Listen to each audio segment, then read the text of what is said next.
예수님이 계신 곳은 항상 잔치가 일어났습니다. 예수님이 계신 곳은 항상 좋은 일이 많았어요. 사랑하는 가야교회 성도 여러분, 저는 정말 우리 가야교회가 날마다 주일마다 잔치집이 될 수 있기를 간절히 소망합니다. 잔치집은 신랑 신부가 있어요. 그리고 사람들이 많습니다. 먹을 음식도 아주 풍부합니다. 잔치집에 온 사람은 모두가 다 웃고 떠들고 즐거워합니다. 만약에 잔치집에 와서 행복하지 않는 사람, 즐겁지 않는 사람이 있다면 옛날 애인일 것입니다. 그죠? 그 나머지는 다 좋아하게 되어 있습니다. 그래서 사람들이 말하는 거예요. 좋은 집, 또 기분이 좋을 때에 잔치집과 같다, 그렇게 말을 하는 거예요. 그렇다면 예수를 믿는 하나님의 사람들이 모인 교회, 이 공동체는 당연히 예수님께서 주인이 되시니까 잔치집이 되어야죠. 제가 한국 교회를 다 염려하거나 걱정할 수는 솔직히 없습니다. 그런데 오늘 한국 교회가 참 아픔이 많아요. 분열과 다툼이 많다, 그렇게 말할 수가 있습니다. 그러니까 교회를 다니는 사람들도 교회를 가면 행복하지가 않아요. 예수를 믿으면서도 즐겁지가 않습니다.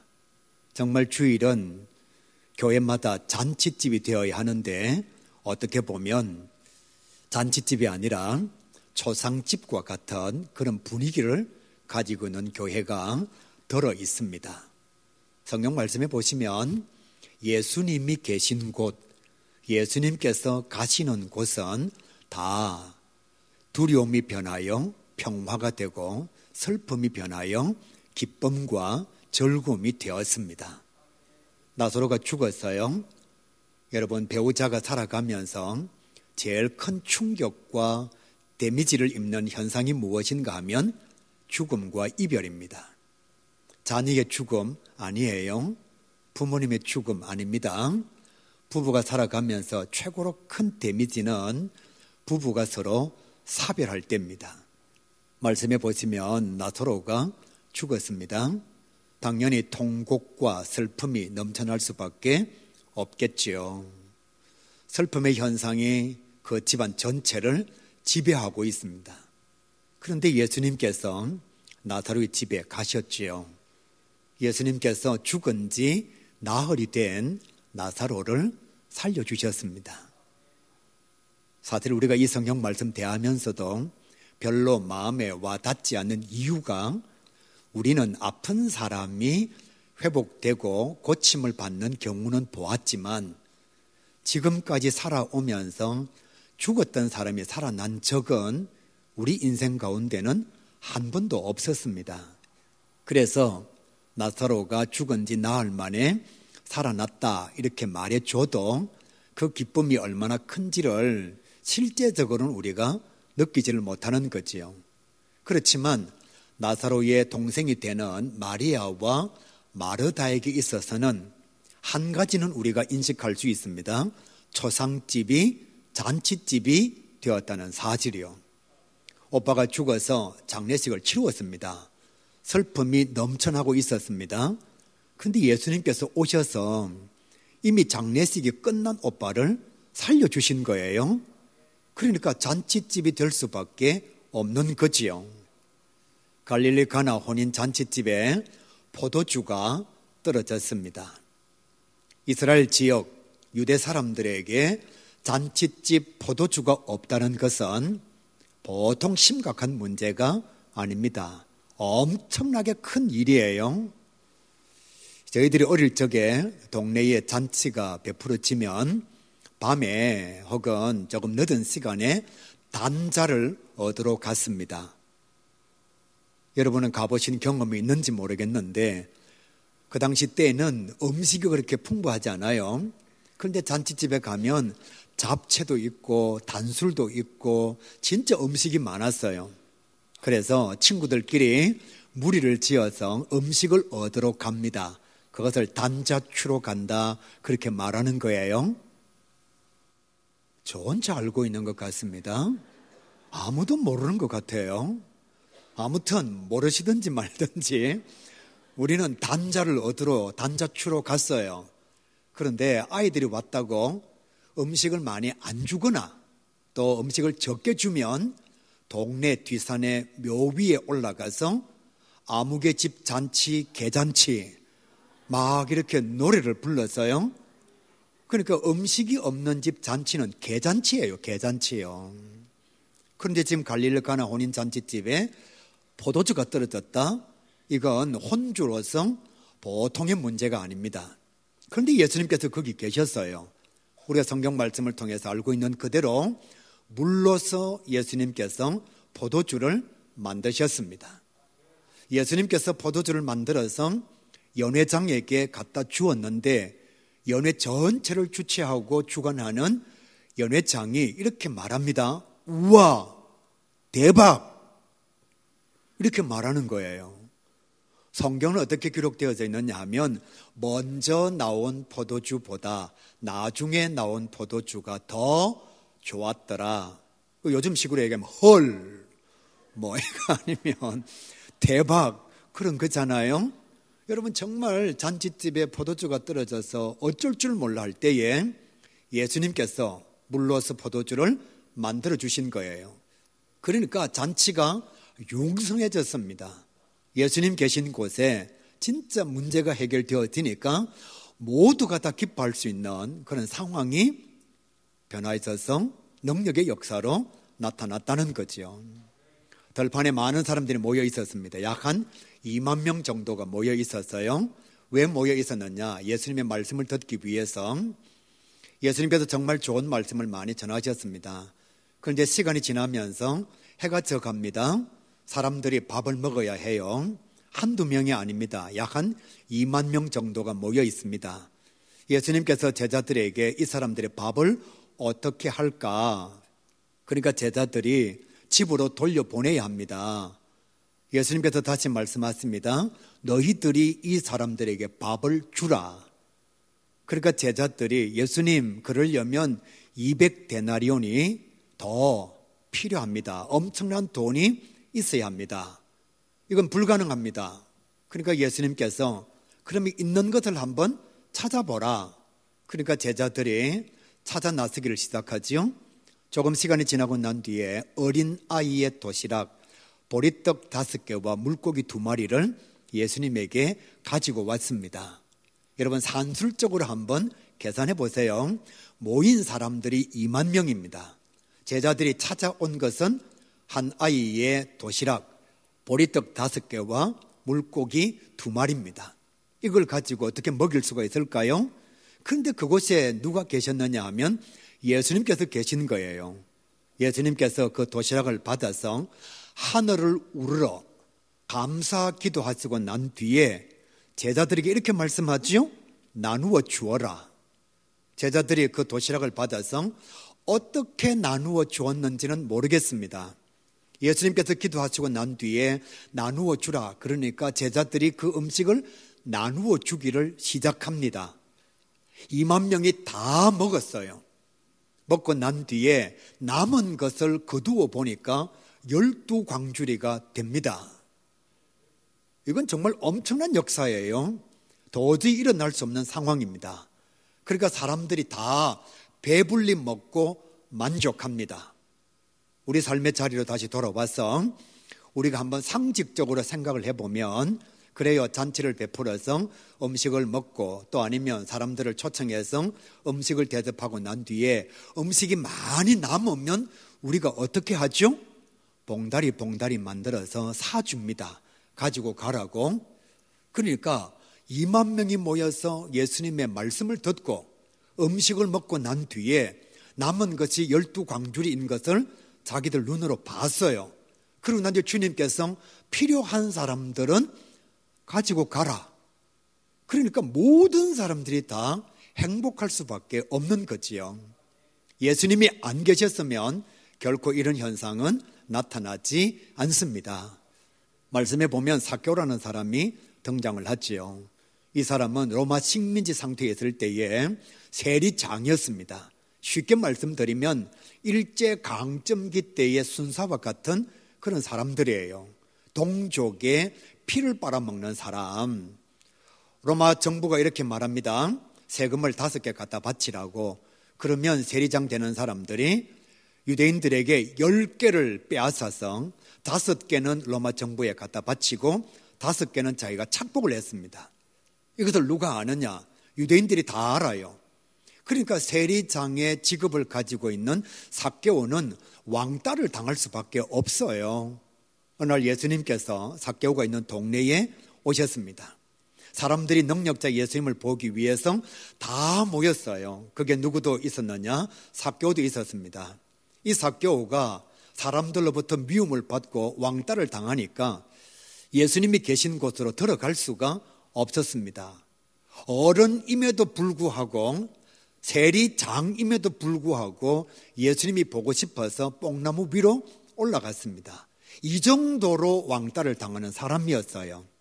그런데 예수님께서 뽕나무 위에 있는 삭개오를 보셨습니다. 그리고 이렇게 말하죠. 삭개오야, 내려오너라.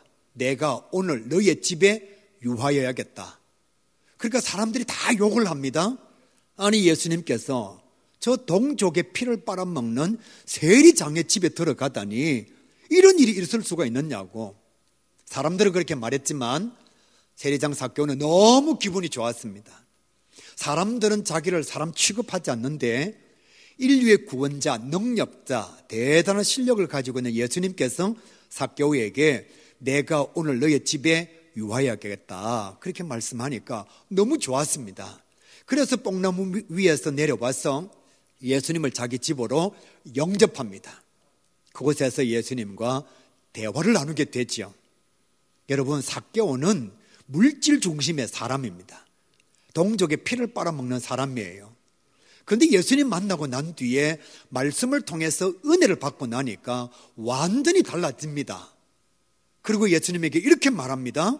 내가 누구의 것을 빼앗은 적이 있으면 4배로 갚겠습니다. 정말 이건 대단한 거예요. 성도들이 예배를 드리면서 말씀을 통해서 은혜를 받습니다. 하나님께서 우리에게 말씀해 주십니다. 회개하라. 그래서 회개를 합니다.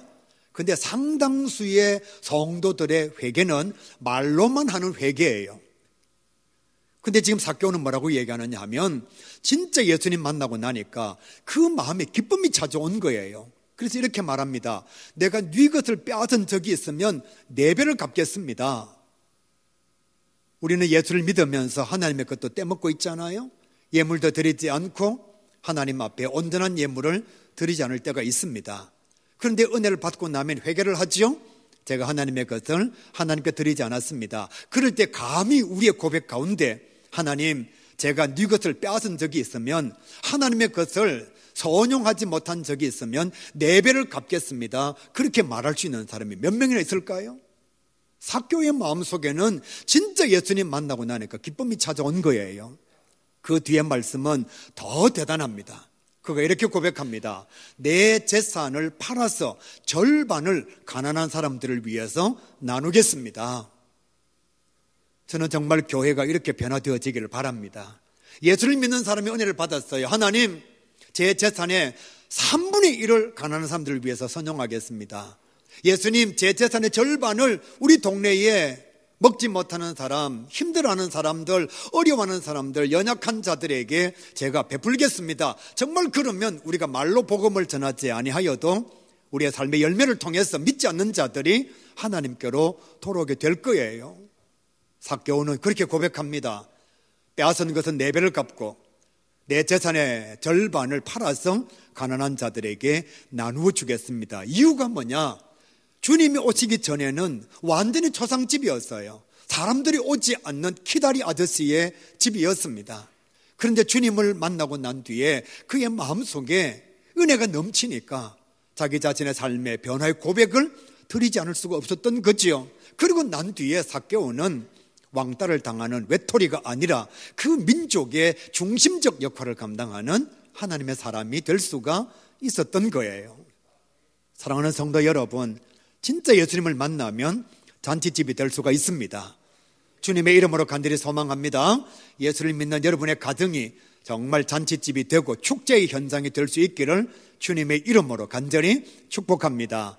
우리 가야교가 행복한 교회가 되고 가야교에 속한 모든 성도들의 가정이 정말 행복해서 믿지 않는 자들에게 행복한 부부의 모습을 보여주고 행복이 넘치는 가정의 모습을 감히 자랑할 수 있는 하나님의 자녀 꼭 될 수 있기를 우리 주님의 이름으로 간절히 축복합니다.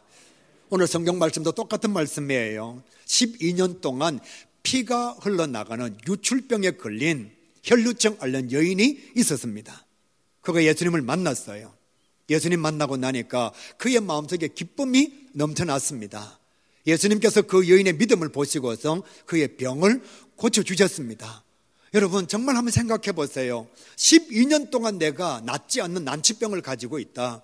이 병원에도 가보고 저 병원에도 가보고 많은 의사를 만나봤는데 돈은 엄청나게 썼는데 병은 고쳐지지 않는다. 그런데 예수님을 만났어요. 예수님께서 이렇게 말씀하십니다. 너희의 질병에서 노임 받을지어다. 그리고 주님께서 또 말씀하십니다. 네가 구원을 받으리라. 너희의 삶이 행복할 거야. 앞으로 너희의 삶이 잔치집이 될 거야. 주님께서 그렇게 말씀해 주십니다. 이 여인의 삶이 얼마나 기쁨으로 가득 차 넘쳤을까요? 성경 말씀에 회당장 야이로가 등장합니다. 그는 회당장입니다. 당시에 관리의 모습을 가지고 있는 자예요. 그런데 어느 날 딸이 죽었습니다. 여러분 우리가 살아가면서 많은 효도를 감당하는데 부모에게 절대로 하지 말아야 할 일이 무엇인가 하면 부모 앞서 세상을 떠나는 거예요. 자녀의 가슴 속에 부모의 죽음은 산에 있는 무덤이에요. 그러나 부모의 가슴 속에는 자녀가 세상을 먼저 떠나게 되면 마음 안에 무덤을 만드는 거거든요. 회당장 야이로가 높은 자리에 있음에도 불구하고 많은 것을 누리고 있음에도 불구하고 딸이 자기가 보는 눈앞에서 죽어가고 있었습니다. 예수님을 만나서 이렇게 고백하잖아요. 주님, 내 딸이 지금 죽었습니다. 주님 오셔서 내 딸을 좀 살려주시기를 바랍니다. 주님께서 야이로의 말을 듣고서 야이로의 집으로 찾아오십니다. 그리고 죽어 있는 딸을 손을 잡아 일으키심으로 살려주셨습니다. 12년 동안 고침받지 못했던 난치병을 앓고 있었던 여인도 예수님으로 말미암아 회복, 고침의 은총을 덧입었고 자기 눈앞에서 딸이 죽어가고 있는데도 아무것도 할 수가 없었던 회당장 야이로의 집에도 주님께서 오심으로 말미암아 죽었던 그 딸이 살아나게 되었습니다. 두 사람 다 오늘 설교의 제목처럼 초상집이 변하여 잔치집이 된 거죠. 완전히 축제의 장이 그 믿음의 가슴과 삶의 여정에 넘쳐나게 된 것입니다. 연약한 종 주님의 이름으로 여러분에게 소원하고 축복합니다. 여러분의 가정이 이와 같이 천국이 되고 잔치집이 되고 축제의 장이 될 수 있기를 우리 주님의 이름으로 간절히 축복합니다. 그러려면 어떻게 해야 되느냐? 예수를 진짜 믿어야 합니다. 사랑하는 성도 여러분, 예수를 가짜로 믿으면 잔치집이 되지 않습니다. 예수님을 제대로 믿지 않으면 여러분의 가정에 천국의 역사가 나타나지 않는다는 거예요. 진짜 예수님을 믿어야 합니다. 교회 다니는 사람들은 교회에 대해서 때때로 불평과 원망을 가질 때가 있습니다. 교회는 가면 맨날 하는 얘기가 믿음에 관한 얘기라고, 뭐 좀 잘못하면 믿음 없다 그러고 좀 잘 되면 믿음 있다 그러고. 여러분 생각해 보세요. 암 전문의 의사는 암 환자에게 똑같은 얘기합니다. 보통 의사는 감기 환자에게 똑같은 얘기를 합니다. 교회는 믿음의 공동체입니다. 그러니까 교회에 가장 소중한 게 무엇인가 하면 진짜 믿음이에요. 교회를 다니다가 교회를 떠나는 사람들은 교회만 다녔지 진짜 믿음은 가지지를 못한 거지요. 따라서 예수를 믿는 사람으로서 진짜 믿음을 가지게 되면 구원의 은총을 누리게 되어 있습니다. 예수님께서 혈루증 앓는 여인에게 이렇게 말씀하셨잖아요. 너희의 병이 고침받을지어다, 네가 질병에서 노임받을지어다, 그렇게 말씀하신 것이 아니라 네가 구원을 받으리라, 그렇게 말씀하신 거예요. 마음의 상처와 육체의 고통과 영혼의 질병에서 노임받았다는 뜻입니다. 무엇 때문에? 믿음 때문에. 주님께서 말씀하셨습니다. 너희의 믿음대로 구원을 받을 것이다. 야이로가 관리입니다. 높은 자리에 있어요.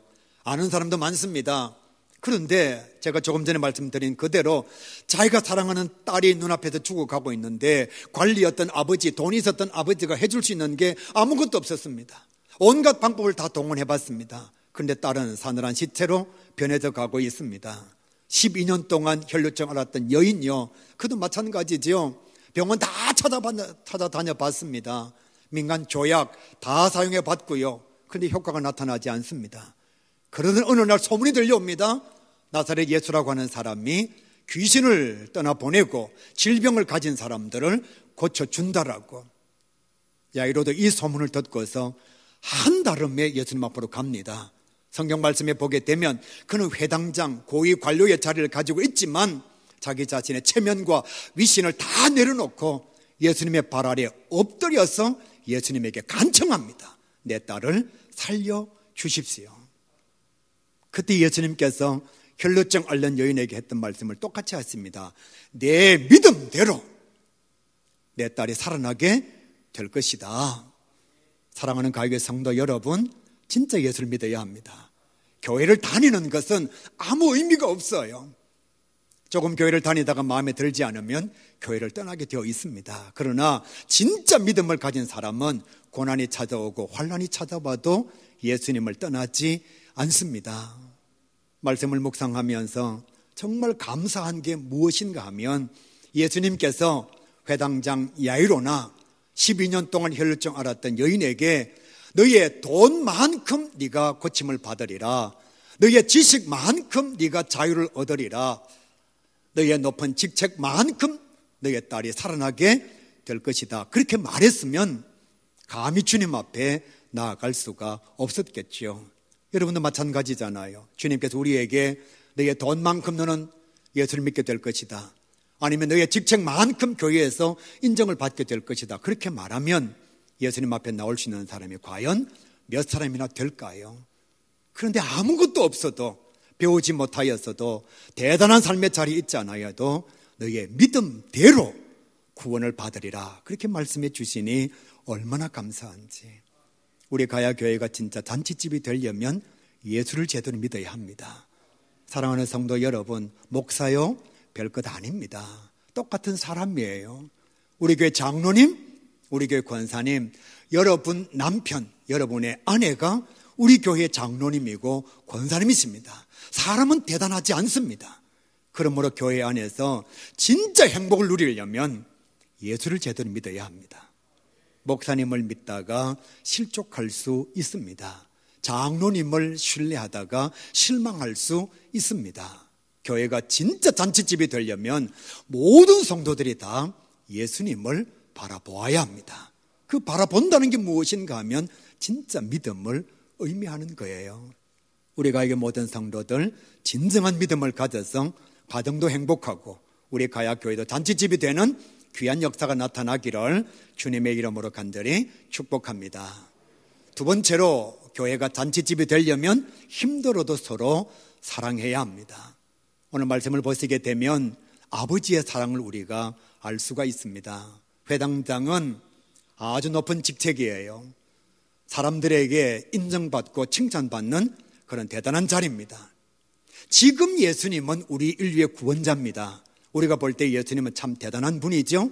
2000년 전으로 돌아가면 예수님은 대단한 분이 아니에요. 30살 넘어가면서도 결혼도 못한 총각입니다. 친구들을 보게 되면 장녀, 아니면 사기꾼들, 아니면 연약한 자들, 아니면 귀신 들린 자들, 아니면 병든 자들, 예수님께서 하시는 일은 광야에 가서 넝마의 옷을 입고서 이상한 얘기를 한 사람이에요. 우리가 볼 때에 성경을 통해서 예수님의 구원성을 우리가 확보할 수 있으니까 예수님이 대단하게 보이는 것이지, 2000년 전으로 돌아가면 회당장 야이로와 예수님은 비교할 수 없는 그런 위치에 있는 사람이에요.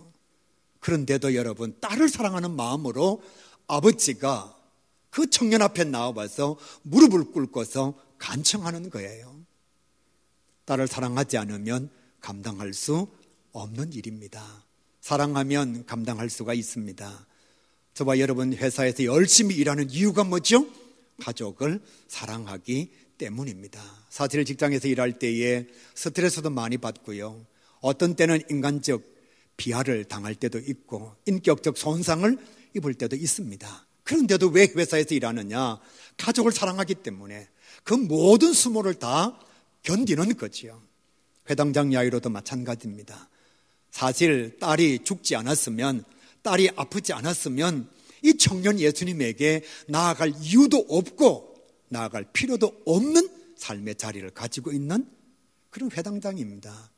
그런데도 딸을 사랑하니까 모든 위신을 다 내려놓습니다. 자기 자신의 직책, 삶의 자리를 다 내려놓고 청년 앞에 나아가서 무릎 꿇고 엎드려서 간청했다. 예수님도 마찬가지로 사랑의 마음을 가지고 있었습니다. 여인이 예수님의 옷을 만졌어요. 그러니까 예수님에게서 능력이 나갔습니다. 예수님께서 제자들에게 말씀하십니다. 내 몸에서 능력이 나갔다. 예수님과 제자들이 예수님을 만진 사람을 찾기를 시작합니다. 그때 한 여인이 두려워하며 떨며 예수님 앞에 나와서 예수님께 고백합니다. 내가 주님의 옷자락을 만졌습니다. 예수님께서 그 여인을 책망하지 않습니다. 예수님께서 그 여인을 나무라지 않습니다. 긍휼히 여기셨다. 불쌍히 여기셨다. 그렇게 말씀하고 있습니다. 긍휼히 여긴다는 게 무엇인가 하면, 불쌍히 여긴다는 게 무엇인가 하면 사랑의 마음을 의미하는 거예요. 예수님은 그 여인을 불쌍히 여기셨습니다. 야이로는 자기 딸을 사랑했습니다. 그래서 예수님도 사랑의 마음을 가지고 야이로의 딸을 찾아갈 수가 있었던 거죠. 자기 옷을 만져서 도둑질한 여인으로 말미암아 능력이 나간 모습을 아시고 계시면서도 예수님은 그 여인을 책망하지 않았습니다. 사랑하는 성도 여러분, 이렇게 한번 질문해 볼게요. 교회를 얼마나 사랑하십니까? 여러분의 가정을 얼마나 사랑하십니까? 가정이 천국이 되려면, 가정이 잔치집이 되려면 다른 사람이 아니라 내가 내 아내와 내 남편을 사랑해야 하고, 내가 내 자녀를 사랑해야 하고, 내가 우리 가정을 사랑해야 합니다. 교회를 향해서 욕하는 것 너무너무 쉽습니다. 원망과 불평과 비판과 비난의 모습을 가지는 것 정말 쉽습니다. 그런데 주님께서 우리에게 하시는 말씀은, 네가 다니는 교회가 정말 잔치집이 되려면, 천국의 모습을 가지려면 너 자신이 먼저 교회를 사랑해야 한다. 그렇게 말씀하고 있습니다. 우리 가야교회가 천국이 되려면 여러분이 교회를 뜨겁게 사랑해야 합니다. 사랑할 수 있는 대상만 사랑하느냐? 그렇지 않습니다. 성경은 우리에게 너무나 정확하게 말씀하고 있습니다. 사랑할 수 있는 자를 사랑하는 것은 세리와 창기들도 감당할 수가 있다. 사랑할 수 없는 자를 사랑하는 것, 원수를 사랑하는 것이 그리스도의 사랑을 덧입은 자들이 감당해야 할 것이 아닌가, 그렇게 말씀하고 있습니다. 교회를 먼저 사랑하면 우리 가야교회가 여러분이 원하는 대로 천국이 될 수가 있습니다. 초상집이 변하여서 잔치집이 될 수가 있습니다. 원망과 불평과 불만과 비난이 많은 교회가 은혜가 넘치는 교회로 달라질 수 있다는 거예요. 야이로에게 사랑이 없었다면 딸은 살아날 수가 없었습니다. 만약에 야이로가 딸보다도 자기 자신의 위신과 체면을 더 사랑했다면 그는 예수님에게 나아갈 이유가 없는 거예요. 예수님께서 12년 동안 혈루증 앓던 여인을 긍휼히 여기는 마음이 없었다, 불쌍히 여기는 마음이 없었다면 그 여인은 고침받을 수가 없었을 것입니다. 초상집이 잔치집이 될 수 있는 비결은 서로가 사랑하는 것입니다. 사랑하는 가요의 성도 여러분, 미워하면 나만 손해인 거예요. 그 사람을 싫어하면 나만 손해인 것입니다. 한 가정을 이루어 가고 있는데 남편이 싫다? 나만 손해죠. 아내가 밉다? 나만 손해죠. 함께 살아가면서 사랑의 마음이 식어지면 그 가정은 에덴 동산이 될 수가 없습니다. 주님의 이름으로 간절히 소원하는 것, 여러분의 마음속에 사랑의 마음이 풍성해서 여러분의 가정도 축제의 장이 되기를 바라고, 우리 가야교회도 날마다 잔치집이 되어지는 은혜가 넘쳐나기를 주님의 이름으로 간절히 축복합니다. 마지막으로 성경에 이렇게 말씀하죠. 언제든지 헌신하는 사람이 있어야 잔치집이 될 수가 있다, 그렇게 말씀하십니다. 잔치집에 가면 손이 많이 필요합니다. 음식을 장만하는 사람, 손님을 청하는 사람, 설거지하는 사람, 밥상을 옮기는 사람, 정말 많은 사람들이 필요합니다. 그런데 여러분, 여기에 헌신자가 없으면, 일하는 사람이 없으면 잔치집은 잔치집이 아니라 초상집이 될 수밖에 없는 거죠. 오늘 성경 말씀을 보시면 드디어 예수님께서 야이로의 집에 도착했습니다. 사랑하는 딸을 살리기 위해서 아버지와 함께 예수님께서 야이로의 집에 도착을 한 거예요. 그때 사람들이 나와서 예수님과 야이로에게 이렇게 말합니다. 이미 딸이 죽었습니다. 예수님 오셔도 소용이 없습니다. 그리고 야이로에게 말하죠. 더 이상 예수님을 괴롭히지 마시기를 바랍니다. 아무 소용 없습니다. 이제 다 끝났습니다. 그 무엇도 감당할 수가 없습니다. 그럴 때 예수님께서 무리들을 물리치시고 야이로의 집으로 들어갔습니다. 그리고 손에 손을 잡아서 일으키십니다. 사랑하는 성도 여러분, 우리가 이 성경 말씀 볼 때에 이 말씀은 대단한 말씀 같아 보이지를 않아요. 뭐 충분히 들어갈 수 있지. 죽은 사람 손잡아 일으킬 수 있지. 그런데 우리가 유대인의 삶을 알면, 지금 전쟁이 일어나고 있는 그 중동 지역, 특별히 유대인의 율법과 종교의 상황을 알면 이건 정말 일어날 수가 없는 일이에요. 이 극적인 상황을 제가 극화로 한번 말씀을 드려볼게요. 예수님께서 야이로와 함께 야이로의 집에 도착했습니다. 사람들이 야이로 보고 이렇게 얘기합니다. 들어가면 안 됩니다. 딸 죽었습니다. 그리고 이렇게 말하죠. 더 이상 예수님을 괴롭게 하지 마십시오. 예수님 여기 들어가시면 안 됩니다. 그리고 예수님에게 이렇게 말합니다. 주님, 들어가시면 안 돼요. 당신이 만약 여기 들어가는 순간 당신은 율법을 어기는 자가 됩니다. 유대인에게 있어서 시체를 본다는 것은 부정하다는 뜻입니다. 특히나 시체를 만진다는 것은 사람 취급 안 한다는 뜻입니다. 우리는 시체를 만지는 것이 아무것도 아니지만 유대인들에게 조상집에 들어간다, 유대인들에게 시체를 본다, 죽은 시체를 만진다는 것은 자기의 생명을 내어놓는 것과 똑같습니다. 그러니까 사람들이 다 막았죠. 주님, 들어가시면 안 됩니다. 야이로에게 이렇게 말합니다. 예수님을 괴롭게 하지 말라고. 만약 예수님께서 여기 들어가시면 어떻게 되겠느냐고. 그런데 주님은 그 무리들을 다 물리치셨습니다. 그리고 시체가 있는 현장으로 들어가신 거죠. 당신께서 당하실 부정, 그리고 인격의 손상, 그리고 율법의 어김, 이 모든 것을 딸의 생명을 위하여, 한 사람의 살아남을 위해서 다 희생하신 것이고 포기하신 것이고 헌신하신 것이라 그렇게 말할 수가 있습니다. 가정에는 희생이 없이는 행복을 얻기가 어렵습니다. 부부 사이에 사랑하면 사랑할수록 더 희생하는 자가 되어야 합니다. 고린도전서 13장에 이런 말씀이 있어요. 사람의 방언과 천사의 말을 할지라도 사랑이 없으면 아무것도 아니라, 예언하는 능력과 산을 옮길 만한 믿음이 있어도 사랑이 없으면 아무 가치가 없습니다. 남을 구제하고 자기의 몸을 불사르게 내어준다 할지라도 사랑이 없으면 아무것도 아닙니다. 그러니까 예수님은 그 사랑의 마음으로 자기 자신의 삶을 희생하신 거예요. 예수님께서 시체를 만지고 난 뒤에 많은 사람들이 당신이 부정하다, 당신은 율법을 어겼다 그러면 재판정으로 나가야 합니다. 예수님은 그것을 감수하시면서까지 이 아이를 살리시기를 원하셨던 거예요.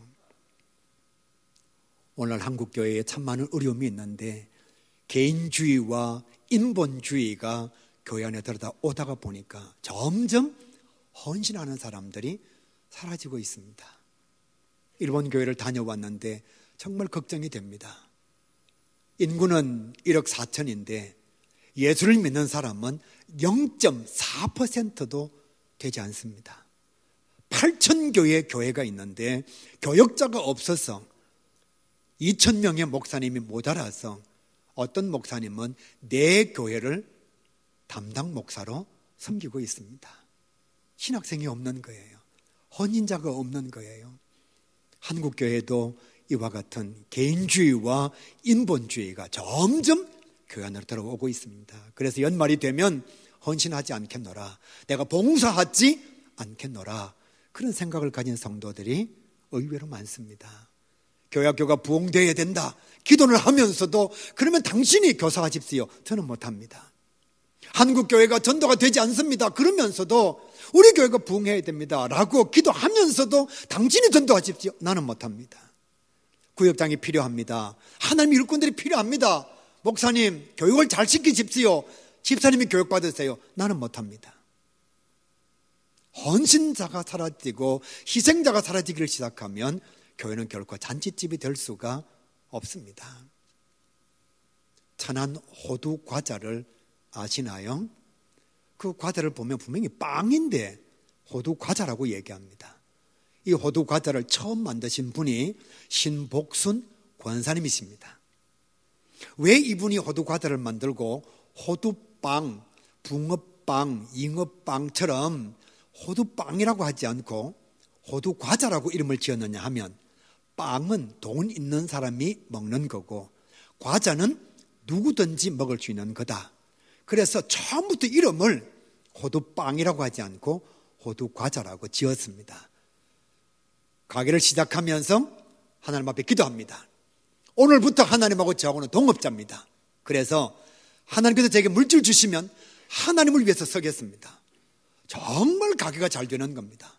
교회를 하나 건축을 했습니다. 교회를 건축하고 나니까 남편 예수 안 믿었는데 감동이 된 거예요.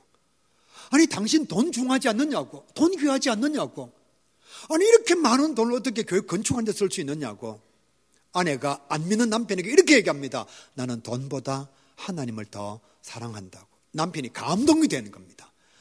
아니 그렇게 고생해서 돈 벌었는데 이 돈을 자기를 위해서 사용하거나 저축을 하거나 그렇게 하지 않고 하나님하고는 동업자입니다 그러면서 그 귀한 소득을 교회를 건축하는 것에 사용하니까 남편이 감동이 돼가지고 예수 안 믿던 남편이 예수를 믿게 되었습니다. 여기서 끝난 것이 아니라 이 권사님 점점 장사가 잘 되니까 교회를 7개 건축을 했습니다. 더 놀라운 것은 예수 믿은 남편이 건축하는 일을 배워가지고 3번째부터는 아예 남편이 그냥 교회를 건축해서 하나님을 바치는 겁니다. 이 7개 교회는 지금도 부흥하고 있고 너무나 잘 되고 있습니다. 한 여인의 헌신으로 말미암아 교회가 살아나게 된 거예요. 가정이 천국이 될 수가 있었던 겁니다. 오사카 교회를 갔는데요, 한 권사님이 얼마나 대단한 헌신을 감당했는지, 코로나19 상황 속에 사람들이 모이지 못하는데도 음식을 해서 다 배달을 하는 겁니다. 밥 먹지 못하는 사람들에게 밥을 줘야겠다, 혼자 밥 먹는 어르신들에게 함께 밥 먹을 수 있는 사람들을 만들어 줘야 되겠다. 그래서 시작한 게 무엇인가 하면 경로대학입니다. 밥 못 먹는 사람도 오십시오. 혼자 밥 먹는 게 싫으신 분들도 교회 오십시오. 그래서 매주 화요일 날마다 약 300명이 그 교회 와서 경로대학을 하면서 밥을 먹는 겁니다. 많은 사람들이 수고했느냐? 아니에요.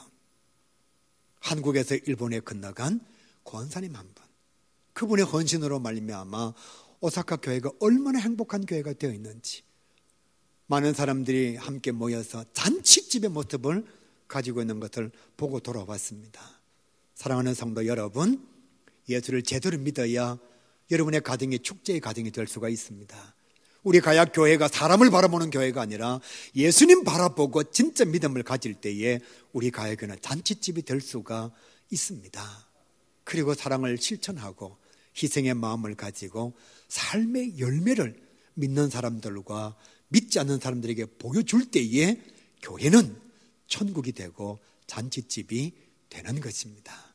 이와 같은 역사를 이루어가는 저와 여러분 꼭 될 수 있기를 우리 주님의 이름으로 간절히 축복합니다.